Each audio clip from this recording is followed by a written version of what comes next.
بسم اللہ الرحمن الرحیم۔ السلام علیکم دوستو۔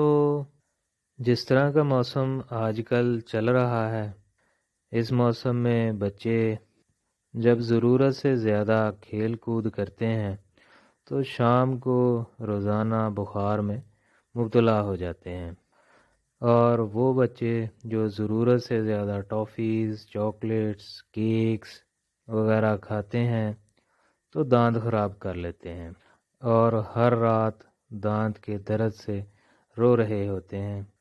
تو آج میں جو سسپینشن بتانے جا رہا ہوں وہ ان بچوں کے لیے مفید ہے۔ اس کی ڈوز کتنی ہونی چاہیے، آئیں اب اس کے بارے میں ڈسکس کرتے ہیں۔ میں ہوں آپ کا pharmacist doctor A H Mandal, and welcome to my YouTube channel.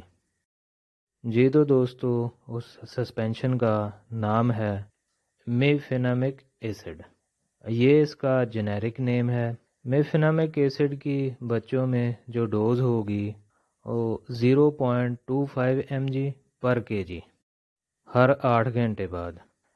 اس کو میں ایک ایگزامپل سے کلیئر کروں گا۔ مثلا ایک بچے کا وزن ہے 10 kg، تو اس کی ڈوز ہوگی 2.5 cc، مطلب ہاف ٹی اسپون ہر 8 گھنٹے بعد۔ 8 گھنٹے بعد کا مطلب صبح، دوپہر، شام۔ ویڈیو دیکھنے کا بہت شکریہ، اپنا خیال رکھیے گا، اللہ حافظ۔